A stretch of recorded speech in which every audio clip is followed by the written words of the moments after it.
안녕하세요. 밴쿠버 인사이트입니다. 2025년 2월 28일 백악관에서 미국 대통령 도널드 트럼프와 우크라이나 대통령 젤렌스키의 회의 영상을 들으면서 나라와 나라 사이의 외교가 얼마나 중요한지를 다시 한번 생각하게 됩니다.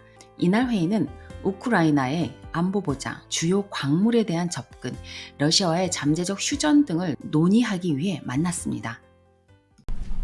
We had a little negotiation spat, but that worked out great. I think for both countries, I think for the world actually, beyond both countries. And we have something that is a very fair deal. Digging and working and getting some of the rare earth, but it means we're going to be inside, and it's a big commitment from the United States, and we appreciate working with you very much. And we will continue to do that. We have had some very good discussions with Russia. I spoke with President Putin, and we're going to try and bring this to a close. It's something that you want and that he wants. We have to negotiate a deal. We're losing thousands of soldiers on both sides. We're losing a lot of soldiers, and we want to see it stop. And we want to see the money get put to different kinds of use, like rebuilding. And we're going to be working very hard. If I were president, this war would have never happened. We would have had a deal negotiated for you without having to go through what you've gone through. But your soldiers have been unbelievably brave. We've given them great equipment, but somebody has to use the equipment. They've been unbelievably brave, and we give them great credit. This was supposed to be over very quickly, and here we are 3 years later. So I give tremendous credit to your generals and your soldiers and yourself in the sense that it's been very hard fighting, very tough fighting. They're great fighters, and you have to be very proud of them from that standpoint. But now we want to get it over with. It's enough, right? We want to get it over with. So it's an honor to have you here. Thank you very much for coming. We're going to sign the agreement at the conference. Mr. President, thank you for the invitation. And really, I hope that this first document, will be a first step to real security guarantees for Ukraine, our people, our children. I really count on it. And of course, we count that America will not stop support. Really, for us, it's very important to support and to continue it. I want to discuss it with details further during our conversation, and of course the infrastructure or security guarantees, because for today I understand what Europe is ready to do, and of course I want to discuss with you what United States will be ready to do, and I really count on your strong position to stop Putin, and you said that enough with the war. There's never been a first month like we've had. And this is one of the very important things. This, to me, is one of the most important things because we have tremendous death taking place as we speak, and I don't want to have that. You know, think of the parents, whether they're in Russia or Ukraine, think of the parents of all these people being killed needlessly. They came to our territory. Should have never started. This would have, if I were president, this would have never started. I'm sure that the United States President will not stop support. This is crucial for us. It's important for us. Yes. And Putin, the president speaks about the people and the soldiers which are dying, but they came to our territory, they came to our land. They began this war, and they have to stop. And I think this is the question, was really the most important question. Can President Trump, I hope yes, with some other allies, to stop Putin, withdraw these enemies, our enemy, withdraw these troops from our land? We've had very, very good talks. Mr. President, what about military aid to Ukraine? President Zelenskyy just said that there will be no compromises with Vladimir Putin. I just wanted to ask both of you, firstly, are there compromises that you think that President Zelenskyy is going to have to make? And President Zelenskyy, is there anything that you think that you may be able to offer or bring to the table, for example, elections? Thank you. I think you're going to have to always make compromises. You can't do any deals without compromises. So certainly he's going to have to make some compromises, but hopefully they won't be as big as some people think you're going to have to make. That's all. It's all we can do. I'm here as an arbitrator, as a mediator to a certain extent between two parties that have been very hostile. To put it mildly, they've been very hostile. There's been a vicious war. There's been a vicious war. You know, This is war of Russia against Ukraine and Ukrainian people. So these two sides will be at the anyway will be at the negotiation table. Then of course United States, like the strongest partner of the Ukraine, and of course Europe. I think Europe is very important. I want to speak about it with the president. Yes, Europe is very important for us because we really defend Europe for today. All Europeans really recognize that we are defending the line, and they have real life, and our people are dying. well, if I didn't align myself with both of them, you'd never have a deal. You want me to say really terrible things about Putin and then say, "Hi, Vladimir, how are we doing on the deal?" That doesn't work that way. I'm not aligned with Putin. I'm not aligned with anybody. I'm aligned with the United States of America and for the good of the world. I'm aligned with the world, and I want to get this thing over with. I'm aligned with the world. I want to get the thing set. I'm aligned with Europe. I want to see if we can get this thing done. You want me to be tough? I could be tougher than any human being you've ever seen. I'd be so tough. But you're never going to get a deal that way, so that's the way it goes. All right, What makes America a good country is America engaging in diplomacy. That's what President Trump is doing. Can I ask you? Sure. Yeah? Yeah. Okay. So he occupied it, our parts, big parts of Ukraine, part of East and Crimea. So he occupied it on 2014. So during a lot of years, so I'm not speaking about just Biden, but those time was Obama, then President Obama, then President Trump, then President Biden, now President Trump, and God bless, now President Trump will stop him. But during 2014, nobody stopped him. He just occupied and took. He killed people. You know what the contact line? 2015. 2014. 2014 and Well, 2014. 2014. Yeah. So he I killed. was not here. Yeah, but That's exactly but- right. Yes, but during 2014 till 2022, the situation the same. The people are been dying on the contact line. Nobody stopped him. You know that we had conversations with him, a lot of conversation, my bilateral conversation, and we signed with him. Me, like a new president.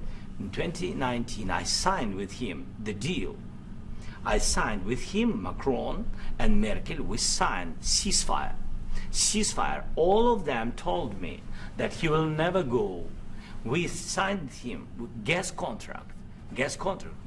Yes, but after that, he broken this ceasefire. He killed our people and he didn't exchange prisoners. We signed the exchange of prisoners, but he didn't do it. What kind of diplomacy, JD, you are speaking about? What do you mean? I'm talking about the kind of diplomacy that's going to end the destruction of your country. Yes, but if you are not strong... Mr. President, with respect, I think it's disrespectful for you to come into the Oval Office and try to litigate this in front of the American media. Right now, you guys are going around and forcing conscripts to the front lines because you have manpower problems. You should be thanking the President for trying to bring an end to this conflict. Have you ever been to Ukraine that you say what problems we have? I have been to. Come once. I've actually watched and seen the stories, and I know what happens is you bring people, you bring them on a propaganda tour, Mr. President. Do you disagree that you've had problems? What? Bringing people into your military? We have And do you think that it's respectful I will answer. to come to the Oval Office of the United answer. States of America and attack the administration that is trying to prevent the destruction of your country? A lot of questions. Let's start from the beginning. Sure. First of all, during the war, everybody has problems. Even you, but you have nice ocean and don't feel now, but you will feel it in the future. God bless. You don't know that. God bless. You don't God know that. bless. You Don't- will not you have gotta- a war. Don't tell us what we're going to feel. We're trying to solve a problem. Don't tell us what we're going to feel. I'm not telling you. Because I'm you're in no answering on this position to question. dictate that. That's Remember exactly what this. I'm not You're dictating. in no position to dictate what we're going to feel. You We're will- going to feel very you will good. feel influence. We're going to feel very I'm good and telling very you, strong. You will feel influence. You're right now not in a very good position. You've allowed From the yourself very- to be in a from very the bad very position, beginning and he of the happens war. to be right about From the it. very beginning of the war. You're not Mr. in a Brown, good position. I You don't was have in the a- cards right now. With us, you start I'm having not cards. playing But cards. right now, you I'm don't. very Yeah, you're playing serious, cards. Mr. President. You're I'm playing very cards. serious. You're gambling I'm the with the president lives in of war. millions of people. You think- You're gambling with World War III. what are you You're speaking gambling about? with What are you World speaking War about? III. And what you're doing is very disrespectful to the country, this country. That's with back all to you. respect to your Far country. more than a lot of people said wearing they respect. should have. Have you said thank you once? This A lot entire of meeting? times. No, in this Even entire meeting, today. have you said thank Even you? today. You went to Pennsylvania and campaigned for the opposition in October. Offer some words of appreciation for the United States what of you're America speaking about. and the president who's trying to save your country. Please, you think that if you will speak very loudly about the war, you He's can... not speaking loudly. He's not Yeah. speaking loudly. Your country is Can I- in big can- trouble. can I Wait a answer? minute. No, Can you've I done a lot answer? of talking. Your country is in big trouble. I know. You're not I winning. know. You're not winning this. I, You have a damn we- good chance of we are coming out staying- okay because of Mr. us. President, we are staying in our country, staying strong from the very beginning of the war. We've been alone, and we are thankful. I said thanks You haven't in been this alone. cabinet, You and haven't not been only alone. in this We cabinet. gave you, through I this said thank stupid you. president, $350 billion. You voted We gave for you your military president. equipment, You and your voted men for are your brave, president. but they had to use our military. What about West If you didn't You have our invited military me- equipment, you invited if me you to didn't speak. have our military equipment, this war would have been over in 2 weeks. In 3 okay? days, I heard it from Putin. In 3 days, this is something Maybe new. less. In 2 weeks, of course, yes. It's going to be a very hard thing to do business like this, I tell you. Just say thank you. I said a lot of Except times that thank there- you except to that- American people. Except that there are disagreements, and let's go litigate those disagreements rather than trying to fight it out in the American media when you're wrong. We know that you're wrong. But you see, I think it's good for the American people to see what's going on I over understand, here. sir. I think it's I very understand. important. That's why I kept this going so long. You have to be thankful. You don't have the I'm cards. thankful. You're buried there. Your people are dying. tell you You're again, running I low know. on soldiers. Don't- Listen, don't, you're please, running Mr. low President. on soldiers. It would be a damn good thing. Mr. And then President. you tell us, I don't want a ceasefire. I don't want a ceasefire. I want to go and I wanted this. Look, if you could get a ceasefire right now, I tell you, you take it so the bullets stop flying and your men stop getting killed. Of course, we want to stop the war. But you're saying you don't want a But ceasefire. I said to you, I want a ceasefire. with guarantees. Because you'll get a ceasefire faster than an agreement. Ask our people about ceasefire, what they think. That wasn't doesn't with matter me. for you what- That what wasn't this with me. means. It That was wasn't with with you. a guy named Biden who was not a smart person. But this That is was your, with, this that was is with your Obama. president. It was your president. Excuse me. That was with Obama, who gave you sheets, and I gave you javelins. Yes. I gave you the javelins to take out all those tanks. Obama gave you sheets. In fact, the statement is Obama gave sheets and Trump gave javelins. You got to be more thankful, because let me tell you, you don't have the cards. With us, you have the cards. But without us, you don't have any cards. One more question to Mr. Vice President. I'm sorry. It's going to be a tough deal to make, because the attitudes have to change. 회의에서 트럼프 대통령과 행정부는 평화협정을 제시한 것이고 이것을 도우려고 한 것으로 보입니다. 그래서 러시아 푸틴과도 이야기하고 이번엔 우크라이나 젤렌스키를 백악관에 초대하여 전쟁 종식에 대하여 외교를 하려고 한 것으로 보입니다. 그런데 젤렌스키는 푸틴에 대한 강한 저항심만 이야기하고 평화협정에는 전혀 관심이 없고 트럼프와 맞대응으로 말을 이어서 하고 기본 예의가 없는 대화로 결국 젤렌스키는 백악관에서 나와야 했습니다. 회의를 마치고 난 후 트럼프는 SNS에 다음과 같이 글을 올렸습니다. 우리는 오늘 백악관에서 매우 의미 있는 회의를 가졌습니다. 감정을 통해 드러나는 것이 놀랍고 저는 젤렌스키 대통령이 미국이 개입하면 평화를 이룰 준비가 되지 않았다고 판단했습니다. 저는 평화를 원합니다. 그는 소중한 오벌 오피스에서 미국을 무시했습니다. 그는 평화를 이룰 준비가 되면 돌아올 수 있습니다. 마찬가지로 그 회의 후 젤렌스키도 SNS X에 자신의 짧은 성명을 게시했습니다. 미국에 감사드립니다. 그리고 미국 국민에게 감사합니다. 우크라이나에는 정의롭고 지속 가능한 평화가 필요하며 우리는 바로 그것을 위해 노력하고 있습니다. 그리고 그 후 젤렌스키가 박스뉴스에 출연한 인터뷰 영상입니다. I'm not hearing from you, Mr. President, a thought that you owe the president an apology. No, I respect President and I respect American people. And if, I don't know, if I think that we have to be very open and very honest. And I'm not sure that we did something bad. So we are ready for peace, but we have to be in strong position. What does it mean? Just to know that our army is strong, that our partners with us, and that we have security guarantees. Can Ukraine win this war or hold off Russia without continued U.S. support? It will be difficult for us. That's why I'm here. That's why we speak about the future negotiations. It will be difficult without your support, but we can't lose. We don't have enough weapon to push them out, and we don't see now, for now, we don't see really big volume of new support from the United States, but with all respect again. Do you regret that? Are you regretting that that happened today? Regretting? Yes, I think it was not good. I think it was not good. Do you think your relationship with Donald Trump, President Trump, after today, can be salvaged? Can be? Yes, of course, because it's relations more than two presidents.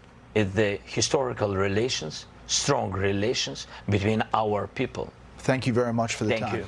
Thank you so much. 그러나 회의 후 젤렌스키는 유럽의 지도자들에게 지지와 지원 자금을 받기 시작합니다. 2025년 3월 1일 토요일 영국은 우크라이나를 군사적으로, 재정적으로 지원하기 위한 100년 협정에 서명했습니다. 여기에는 2031년까지 매년 약 30억 파운드를 우크라이나에 제공하고 러시아가 통제하는 아조프해를 따라 군사기지를 건설하는 것이 포함됩니다. 트럼프가 협상에서 중립을 선언한 이후 트럼프는 지난달 푸틴 대통령에게 우크라이나 문제에 대한 협상을 요청하며 유럽의 많은 사람들을 놀라게 했습니다. 관계를 재설정하고 잠재적인 경제협력을 논의하기 위한 회담으로 푸틴 대통령은 히토류 광물과 알루미늄 생산과 관련된 수익성 있는 합작 프로젝트 진행을 추진하고 싶어 한다고 합니다. 지금 미국은 낭비, 사기, 남용을 근절하기 위해 더지를 통해 USAID를 시작으로 앱스타인 리스트로 범죄를 찾아내려고 노력하고 있습니다. 미국을 다시 일으키기 위해 그동안 불필요하게 또는 불법적으로 사용된 국민의 세금을 되찾고 있습니다. 그중에 우크라이나에게 바이든 정부가 준 돈은 평균 계산하면 해마다 40빌리언 달러에 해당하는 금액을 지원했습니다. 이 금액이 세금을 내는 국민들에게 사용되었다면 얼마나 행복한 세상이 되었을까요?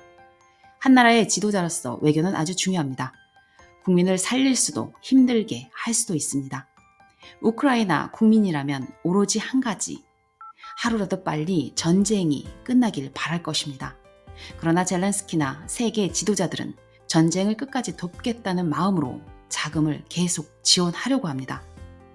각 나라에서 돈을 받은 젤렌스키는 과연 그 돈을 국가와 국민을 위해 사용했을까요? 아닐 것입니다. 지금까지 우크라이나에게 자금 지원을 한 나라 중 미국이 가장 많은 금액을 지원했고 다음은 유럽연합기관이고 캐나다는 6번째로 지원금을 주었습니다. 앞으로 미국은 더 이상 자금 지원을 하지 않을 것으로 보입니다. 평화협정으로 젊은이들의 죽음을 막으려고 노력하고 있습니다. 전쟁으로 국민들이 모두 황폐화되었지만 젤렌스키는 부자이며 더 부자가 될 것입니다. 젤렌스키가 왜 이렇게 자금 지원을 받으려고 하는지, 유럽과 캐나다는 자금을 주고 싶어 안달이 났는지 다음 마지막 영상으로 젤렌스키의 속내를 보시면 알 수 있습니다. 자기 돈도 아니면서 이렇게 당당하게 요구하는 이유가 뭘까요? If you can't give us some financial support, okay, please give us a credit, and we will give you back money. American money, good. Give us 250 billions, which are here in Europe, frozen Russian assets. No answer.